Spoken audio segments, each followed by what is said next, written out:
د هند او پاکستان د جګړې په اړه تازه جزئیات خپاره شوي. دواړو هیوادونو د یو بل پر وړاندې سخت اقدامات پیل کړي. درنو لیدونکو، ستړي مه شئ.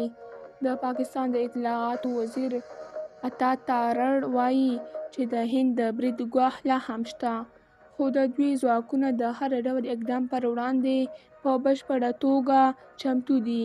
نوموړي له پاکستاني رسنۍ جیو نیوز په مرکه کې ویلي چې هند په پاکستان، امریکا او کاناډا کې د ترهګرۍ ملاتړ کوي. هغه یادونه کړې چې ټول هیوادونه د پاکستان د څېړنو د وړاندیز ستاینه کوي، خو په دې تړاو یې ډېر جزئیات نه دي ورکړي. د پهلګام له برید وروسته هند په یو تازه اقدام کې د پاکستان لپاره خپل هوایي حریم وتړه. تر دې څو ورځې وړاندې پاکستان هم د هندي الوتکو لپاره خپل هوایي حریم تړلی و.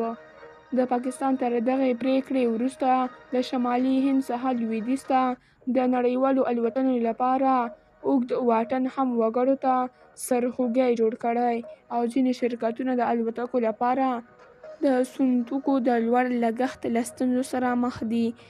هند په دغه هېواد کې د پاکستانیو فلمونو او ډرامو دوه مشهورو اداکارو هانیه عامر او ماهرہ خان انسټاګرام پاڼې وتړې.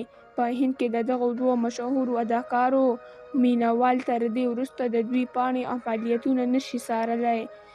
هانیه عامر تازه په یو هندي فلم کې راڅرګندېده، خو د کشمیر له کړکېچ وروسته د نوموړې دغه پروژه لغوه شوه، او هند په بولیوډ سینما کې د پاکستانیو اداکارو په کار یو واره بیا بندیز ولګاوه.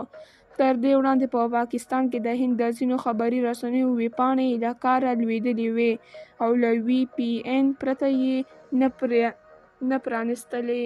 درنو لیدونکو، له ملتیا مو مننه.